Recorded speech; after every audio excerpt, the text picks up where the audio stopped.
శ్రీ గురుభ్యో నమః. ఈరోజు మీకు చూపించబోయే విషయాలు ఏంటి అంటే విరూపాక్ష దేవాలయానికి సంబంధించిన హంపి అనే ప్రదేశంలో ఉన్న కొంత కళాత్మక చిత్రాలు, వాటి వివరణ. నిజానికి కర్ణాటక రాష్ట్రంలో బెంగళూరు నుంచి 350 కిలోమీటర్ల దూరంలో ఉంటుంది ఈ విరూపాక్ష ఆలయం. ఇక్కడ కళాత్మకత ఎంత ఉంది అంటే చెప్పడానికి అలవి కాదు. దానిలో ఉన్న విషయాలు అర్థం చేసుకోవడానికి కొన్ని సెకండ్ల టైం పడుతుందేమో అని అనిపిస్తుంది. విరూపాక్షుడు అంటే శివుడు. నిజానికి దీన్ని 7వ శతాబ్దంలో నిర్మించారు అని చెప్తూ ఉంటారు. అది ఎంతవరకు నిజమని కరెక్ట్గా లెక్కలైతే లేవు. ఇక్కడ దేవాలయంలో ప్రధాన దైవం విరూపాక్షుడు అంటే శివుడు. ప్రధాన దైవానికి అనుసంధానంగా ఉండేది పంపాదేవి గుడి, భువనేశ్వరీదేవి గుడి ఉంటాయి. ఈ దేవాలయం 7వ శతాబ్దంది అని మనం చెప్పుకున్నాం కదా.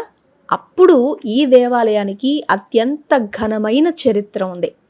విరూపాక్ష పంప ఆలయం విజయనగర సామ్రాజ్యం కంటే ముందు నుంచే ఉన్న ఆలయంగా చెప్తారు.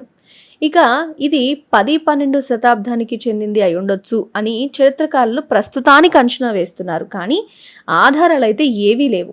నిజానికి విజయనగర రాజులు ఉన్నంతకాలం వీటికి దేదీప్యమానంగా వెలిగిపోతూ ఎంతో అద్భుతమైన కట్టడంగా, ఎంతోమంది జనాకర్షణ కలిగి ఉండే ప్రాంతంగా దీన్ని చెప్పుకోవచ్చు. నిజానికి చరిత్ర ఆధారాలు ప్రధాన దేవాలయానికి చాళుక్యులు, హోయల్స్ల పరిపాలనా మార్పులు చేర్పులు జరిగాయని, కానీ ప్రధాన ఆలయం మాత్రం విజయనగర రాజుల చేతే నిర్మించబడింది అని చెప్తూ ఉంటారు.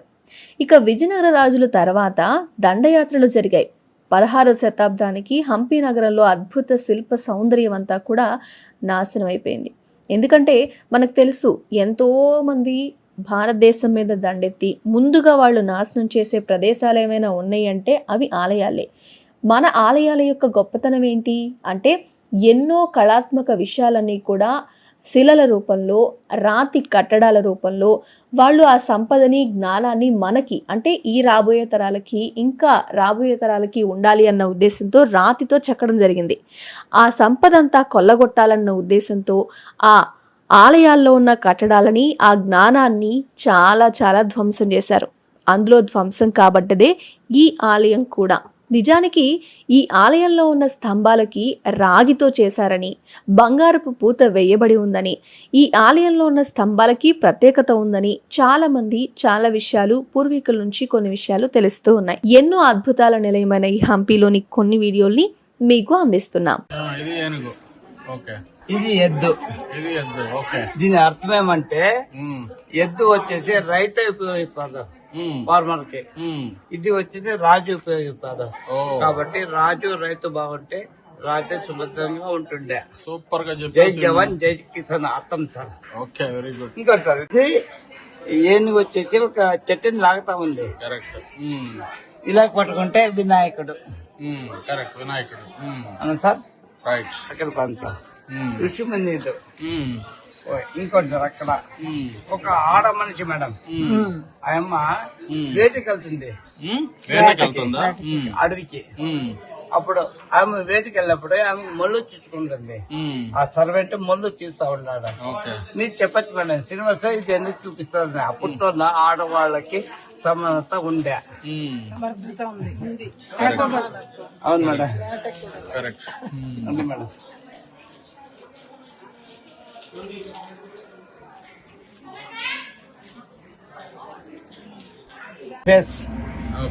అవునా? ఇలా పట్టుకుంటే ఈ భాగం చూడండి, గుర్రం జంప్ చేసేది. అవునా సార్?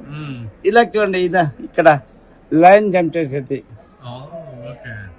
లయన్ జంప్ చేసేది, గుర్రం జంప్ చేసేది. దాంట్లో 3 చెక్కారు. ఇలా కవర్ చేస్తే లయన్. ఒకటి దాంట్లో 3, 1:2, 1:3, 1:5. 5 కూడా 1:5 ఉంది సార్. 1:5 ఏముంది చూపిస్తారు సార్. ఓకే, పద. ఏం కనపడుతుంది? అమ్మలు చెప్పరు, మంకీ కరెక్ట్ మేడం. ఇది మంకీ.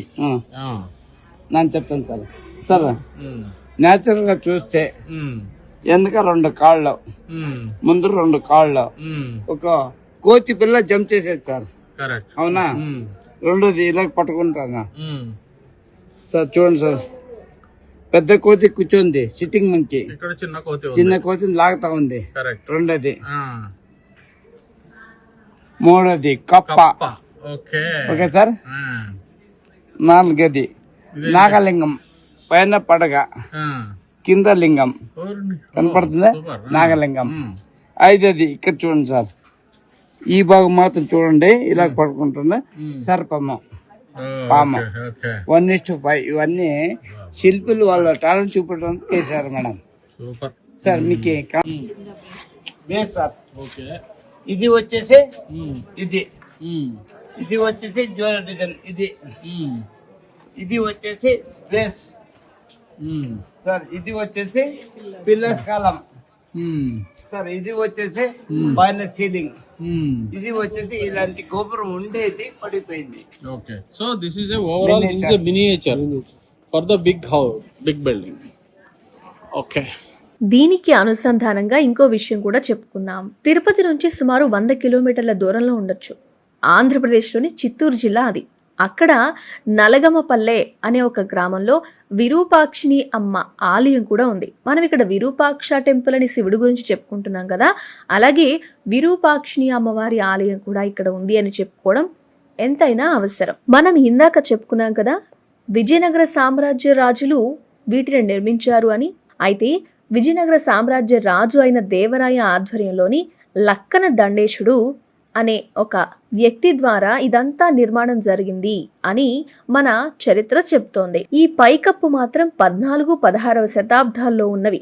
విరూపాక్ష టెంపుల్లో ఉన్న పైకప్పు చిత్రాలన్నీ కూడా 16వ శతాబ్దంలో చాలా వరకు వీటిలో ఉన్న శిలా సంపద అంతా విరిగిపోయింది అని మనం మాట్లాడుకున్నాం. ఎందుకంటే దండెత్తడాలు, ధ్వంసం చేయడాలు పరిపాటిగా మారిన సమయంలో ఆ తర్వాత వీటిని పునరుద్ధరణ చేయాలి అన్న ఆలోచన 19వ శతాబ్దంలో ముడిపడింది. ఆ పైన తూర్పు గోపురం విరిగిన ప్రాంతాన్ని, ఇంకా కొన్ని గోపురాలు విరిగిపోయిన వాటన్ని కూడా పునరుద్ధరణ అంటే మళ్ళీ నిర్మాణాన్ని చేపట్టారు ఆ సమయంలో. ఇంతవరకు ఈ హంపీలో బాగా సంరక్షించబడి ఇప్పటి వరకు కూడా కంటిన్యూస్గా నడుపుతూ వస్తున్న ఆలయం ఏంటి అంటే, అక్కడ చాలా దేవాలయాలు ఉన్నాయి, కానీ ఇప్పటికీ కూడా హంపీలో ఉన్న ఈ ఒక్క దేవాలయాన్ని మాత్రమే కాపాడుకోగలిగారు. చాలా వరకు ధ్వంసమైపోయాయి అనేది మన చరిత్ర మనకు చెప్తున్న విషయం. మరి ఈ ఆలయానికి మనం ఎప్పుడు వెళ్ళొచ్చు అని అనుకుంటే, డిసెంబర్లో విరూపాక్ష పంపాదేవి నిశ్చితార్థం జరుగుతుంది. అంతేకాకుండా వివాహ ఉత్సవం కూడా జరుగుతుంది. ఈ ఉత్సవాలకు చాలా మంది భక్తులు అక్కడికి వెళ్తూ ఉంటారట. అది ఒక మంచి సమయం. అక్కడ భారీ జనసమూహం కూడా మీరు అప్పుడు చూడొచ్చు. ఇంకా ఏం జరుగుతాయి అంటే, ఫిబ్రవరి నెలలో వార్షిక రథోత్సవం ఇక్కడ జరుగుతూ ఉంటుంది. అంతేకాదు, చిన్నపిల్లలకి చాలా ఇష్టమైన ఇక్కడ ఆలయంలో లక్ష్మీ విరూపాక్ష దేవాలయం యొక్క ఒక ఆలయ ఏనుగు కూడా ఇక్కడ ఉంది. అంటే మనకి చాలా ఆలయాల్లో పూర్వకాలంలో ఏనుగులని ఊరేగించడం, ఏనుగు మీద దేవుణ్ణి ఊరేగించడం అనే కాన్సెప్ట్ ఉంటుంది. దానికి తగ్గట్టుగానే ఇక్కడ కూడా మనం ఒక ఏనుగుని, ఆలయానికి సంబంధించిన ఏనుగుని చూడొచ్చు. చూసారు కదా, ఇంత కళాత్మక నైపుణ్యం మన పూర్వీకులది. వాటిని కాపాడుకోవాలి అనే ఆలోచన మనకి ఎంతవరకు ఉన్నా సరే వాటిని కాపాడుకోలేకపోయారు. అయినప్పటికీ ఇంత కళాత్మకమైన చిత్రాలు చిత్రీకరించిన వారికి సలాం కొట్టక ఉండలేం. మీకెలా అనిపించింది కామెంట్ చేయండి. ఇలాంటి ఎన్నో విషయాలు వీడియో కోసం మా ఛానల్ని లైక్ చేయండి, షేర్ చేయండి, సబ్స్క్రైబ్ చేసుకోండి.